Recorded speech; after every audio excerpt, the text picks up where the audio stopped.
So Burrow would be one. Again, that's more of a long-term situation as opposed to short-term. If you just wanted the three short-term options, for me, Jacoby Brissett is one, Tua Tagovailoa is two, and Marcus Mariota is three. So again, Burrow more of a stash candidate, but if you're looking for just replacement options for this week, I'd go Jacoby Brissett one, Tua two, and Mariota three. But you can have Geno Smith in there and keep an eye on obviously Joe Flacco, keep an eye on Aaron Rodgers. Two guys that have huge potential this week based on what Flacco has done and who Rodgers is facing. They're playing each other. And so this is just one of those weeks where if you don't want to necessarily spend to get a replacement option at quarterback, you might not have to, and you can still get somebody that can give you some solid production. Brissett has San Francisco. 5 of the last 6 quarterbacks to face the Niners have scored 23.6 or more fantasy points in 6-point per passing touchdown leagues. And he's been almost exactly at that number in 4 straight starts. Yeah. And there's been some 30 burgers in there too against San Francisco. Tua's got the Commanders. 4 straight quarterbacks have scored 29 or more points against the Commanders, but that is Dak Prescott, Mahomes, Darnold, and Goff. And then Mariota's got the Dolphins, who are 25th against quarterbacks, and Mariota pretty much always scores about 20 to 22 fantasy points. So who are some quarterbacks, Jamey, I'll just keep it with you. Who are some quarterbacks that you'd consider benching for Brissett, Tua, or Mariota? Goff would be one. You mentioned it, just playing the Philadelphia defense. They looked great last night. I think that will continue. Bo Nix will be another one, coming off a disappointing game and taking on the Chiefs. I don't love that situation for him. Jordan Love, who's been struggling and now loses another, potential weapon with Romeo Doubs on top of Tucker Kraft and not Matthew Golden. I'm trying to think any other must-start guys. That's probably Did you say Jalen Hurts? No, I would still start Hurts over them. I think just based on Hurts, I don't really trust the Detroit secondary as much. And I think Hurts will bounce back and play a little bit better than he did last week. Green Bay's defense is still good. It is. How about Baker Mayfield at Buffalo? Still start Baker. How about Joe Flacco versus Baker and Hurts? There's no chance I'd be benching Joe Flacco right now. What about Aaron Rodgers? So I have Rodgers just ahead of these guys. It's kind of like this is where the if I was doing projections, it would be like 20.5, 20.4, 20.3, 20. It just they're so bunched up and close. I again, this is kind of what I'm getting at. If you don't need if I have 2 roster spots available to me, and one of them is I need a quarterback, and the other one is just one to take whatever best player available, I'd be picking up Burrow first, and then whichever of these quarterbacks I get second. Aaron Rodgers coming off a bad game against the Chargers, but I looked and saw, against Cincinnati. 2 bad games in a row. 2 bad games in a row. Right. But and we as fantasy managers and human beings, we have the tendency to just look at what just happened and react to it. I understand. But Trevor Lawrence scored 13.7 fantasy points in 3 of his first 4 games. Then he had a big game against Cincinnati. Bo Nix had a bad game the week before against the Chargers, the week before Cincinnati. Then he blew up, had a huge game against Cincinnati. Jared Goff, 2 straight bad games, then big game against Cincinnati. Caleb Williams scored 16.5 combined fantasy points in his previous 2 games, then 44.7 against Cincinnati. And they're not expecting Trey Hendrickson to play again. Oh, perfect.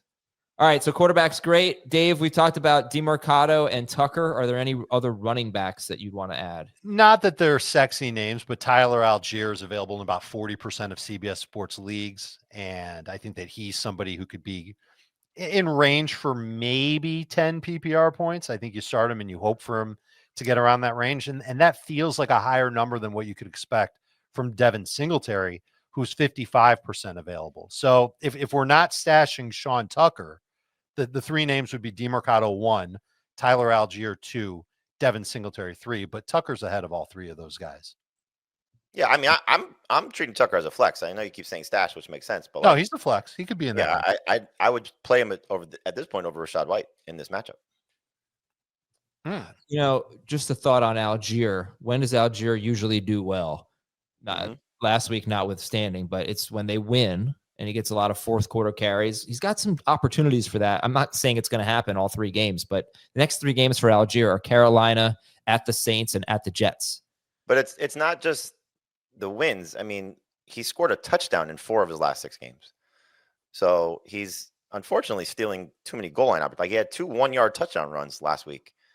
It's becoming very frustrating for the Bijan Robinson managers. And so hopefully, there's a switch there.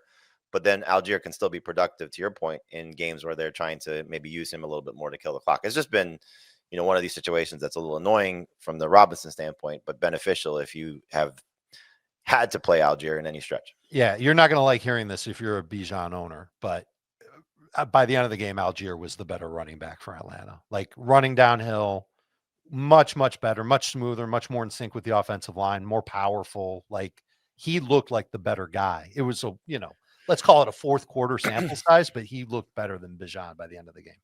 And I just pronounced Bijan's name differently twice in that sentence. Okay. So that's your running backs. So quarterbacks were Tua, Brissett, Tua, and Mariota. And running backs. And that's if you don't need Burrow. DeMercado, Tucker, Algier, Devin Singletary. You could also go if you want 7 to 9 fantasy points. Tajay Spears could be that guy. Yeah, there's names we can get to later. Spears is on that list. Well, I would also say, in the same vein as Algier, the last 2 weeks, Brian Robinson Jr. has scored a touchdown each of those 2 games and 11 or more PPR points. Actually been more successful than Algier over the last 2 weeks combined. All right, wide receiver, Jamey, who are the top 3 wide receivers? Yeah, again, another position that has a lot of question marks, but I actually combined the 2 Packers guys just because Dontavian Wicks did have the target lead for them last night.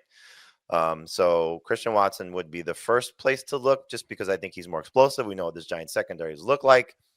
And hopefully he'll get more than 4 targets. He's been capped at 4 targets each of the last 3 games since coming back from the ACL tear, but he's averaging over 23 yards per catch. So maybe this leads to a big play or 2, gets him in the end zone.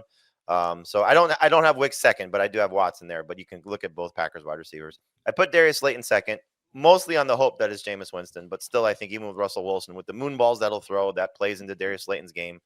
And so hopefully he can have another 11, 12 PPR point game. It's not, again, a great week at wide receiver, so take that into account. But Dart can still play. There's the upside of Jameis. I think Slayton has a great schedule at the end of the season, so maybe Dart does come back, or again, Jameis is the starter there. But again, what Wilson does best does play into what Slayton does best as well.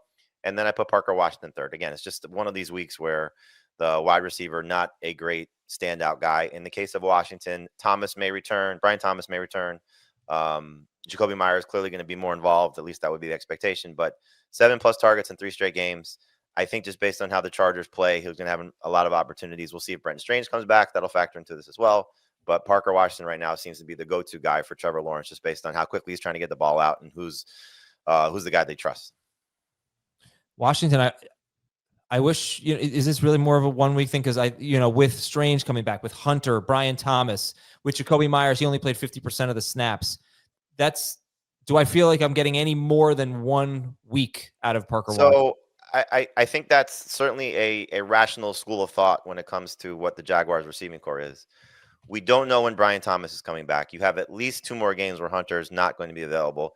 It would not be surprising, based on some things that are coming out of Jacksonville, that Hunter doesn't return this year because of the injury. So it may be longer than that. And who knows if Jacoby Myers is able to leap over Washington from the standpoint of earning the trust of the coaching staff and Trevor Lawrence. So I think just in the case of Washington, you take it on a week-by-week basis, not necessarily investing a lot of fab in him. And look, he scored a touchdown, as you and Heath argued on Sunday. If you get points for returns, then he's more beneficial to you because he's been doing that consistently all season long, getting you return yardage.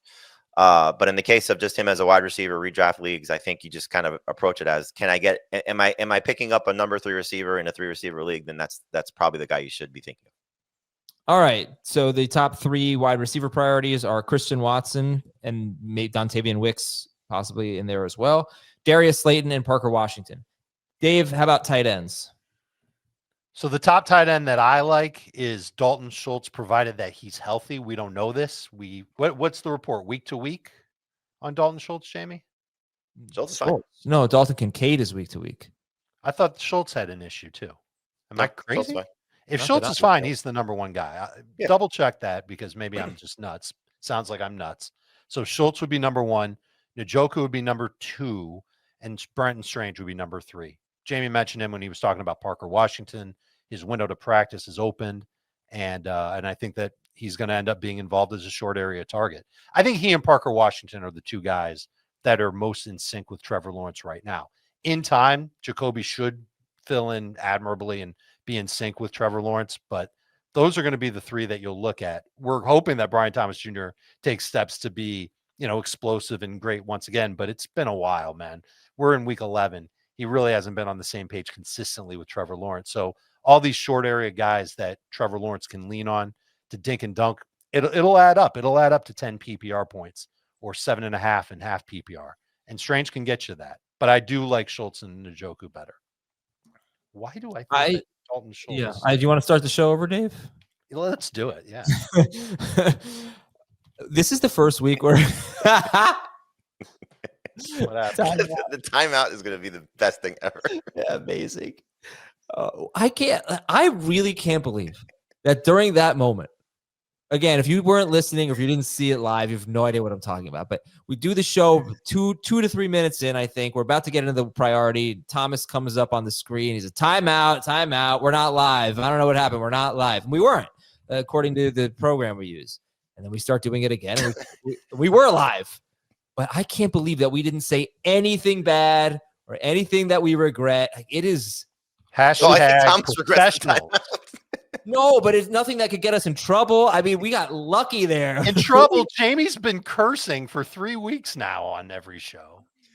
I know. Apparently it's allowed. Every other not, podcast does it. No, it's not allowed. It's not our show. It's not our show. It needs to stop. This is the first. I usually do it one specific time, but I'm not going to tell you what that is. No, just don't do it. So no, I'm going to do it.